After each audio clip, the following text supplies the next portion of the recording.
A reforma tributária está aí batendo na porta e eu sei que tem muitas dúvidas sobre esse assunto. Inclusive aqui no canal a gente tem vários assuntos falando sobre isso e eu estou tendo bastante cautela para trazer assuntos da reforma tributária porque é algo que saiu, mas vai mudar muita coisa, ainda falta muita coisa, então a gente não pode cravar nada até o momento. O que eu estou fazendo aqui com vocês é uma atualização. Mas antes de eu falar desse assunto, sobre como preparar uma empresa para a reforma tributária, eu vou convidar você a seguir o nosso canal e também deixar todas as suas dúvidas aqui no comentário. Eu observo todas elas e eu transformo isso em conteúdo aí para vocês, tá bom? Então ajuda a gente aqui, porque vai ser muito benéfico para vocês. Eu resolvi gravar esse vídeo, na verdade, galera, porque assim, é assim que eu trato meus clientes, né? Quando eu vou falar sobre uma legislação, quando eu vou falar, olha, isso aqui é um canal verde. O que é um canal verde? A legislação permite. Ó, isso aqui é um canal amarelo. A legislação ainda discute com o judiciário. Então, o que eu falo para eles? Eu falo, o que eu faria se eu estivesse no seu lugar? E esse vídeo é exatamente isso. Agora, não é o Anderson contador, é só o Anderson que tem a expertise tributária, contábil, ok? Mas se eu tivesse uma empresa igual a tua, e eu não sei qual é a tua empresa, mas eu sei o seguinte, que para você preparar a tua empresa, a regra é a mesma e diferente do segmento. Então, com tudo que eu já vi, com tudo que eu já li, com todas as promessas que já tem sobre a reforma tributária, eu vou trazer os conselhos aqui que eu faria na minha empresa e que eu criaria esse cronograma de trabalho, tá? O primeiro ponto que eu vou trazer aqui para vocês é a questão de ter muita atenção com os pagamentos via cartão de crédito, cartão de débito e Pix, tá? Esse é um ponto, para mim, assim, ó, é o ápice. Por quê? Principalmente as empresas do Simples Nacional têm o hábito de não declarar 100% dos impostos ali.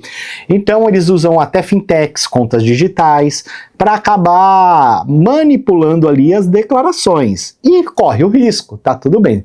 E aí fala, não, isso não é um crime porque se o fisco me cobrar eu vou pagar. Ok, teu conceito, ok, você vai pagar, você vai entrar no parcelamento, mas também você não guardou essa grana para você pagar no futuro, você só fez isso para ter mais preço. Então talvez a estratégia não é tão boa assim. Se a gente vai guardando pelo menos essa grana, mas a estratégia não é tão interessante. Agora, por que eu tô falando para você tomar cuidado com esse ponto? Porque principalmente por conta da Operação Carbono que aconteceu, né, toda aquela situação que saiu nas mídias, que envolveu o PCC e tudo mais, agora qualquer conta digital, qualquer fintech também tem que declarar conforme os bancos, e os bancos tinham as suas declarações, e as fintechs não eram consideradas uma instituição financeira, ou seja, não era considerada como um banco, então ela tinha obrigações diferentes. O fisco não tinha todas as informações dos contribuintes que passavam ali o cartão. Então, por exemplo, eu tenho uma loja, eu utilizo uma fintech, agora a fintech vai falar exatamente quanto eu recebi para a Receita Federal, e ela vai cruzar com a declaração que você faz. Então, opa, passou X valor no cartão e eu estou aqui com uma declaração que está bem menor, eu vou cobrar a diferença.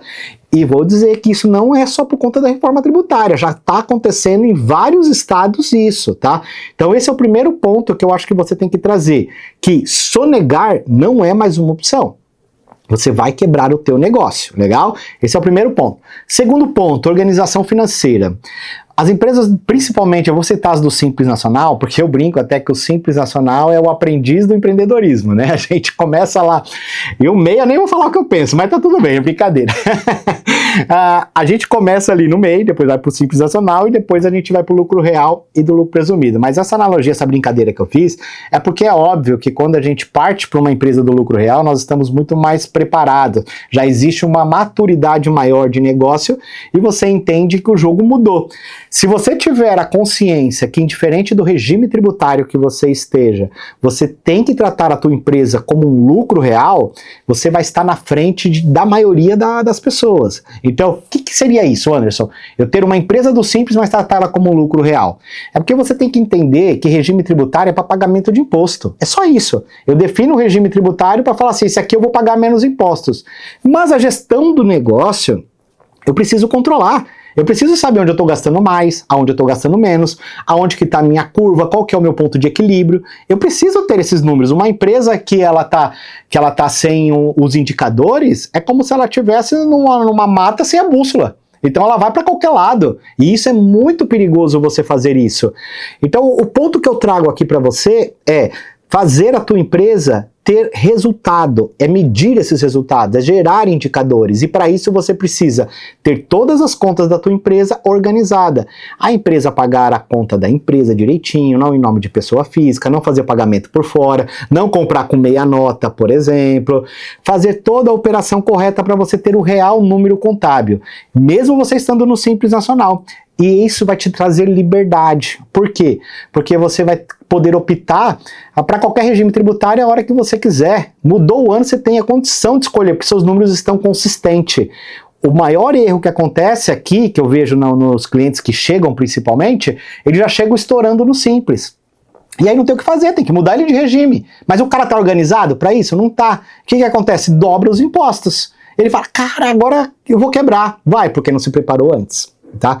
Então eu não vou trazer outros pontos aqui para você se preparar, porque para mim esses 2 pontos, se você já fizer isso, você já andou 80% da reforma tributária, porque a outra parte vai estar todo mundo no mesmo jogo, então não é uma questão que você vai falar assim, eu vou ser prejudicado. Se você vai ser, todo mundo vai. Se você se der bem, também todo mundo vai, porque a regra vai valer para todo mundo. A diferença que vai fazer quem paga mais para quem paga menos é organização. Tá? Então eu queria trazer aqui essa situação para você e dizer para você que nós estamos aqui à disposição também para ajudar, caso você precise. Aqui no vídeo tem na descrição, né, tem um link que você fala direto com a nossa equipe pelo WhatsApp e a gente pode te ajudar também nesse sentido, legal? E não deixa de seguir o nosso canal, compartilhar e comentar aqui, porque as dúvidas que vocês têm pode ser muito interessante para a gente gerar novos conteúdos. Eu te espero até o próximo vídeo.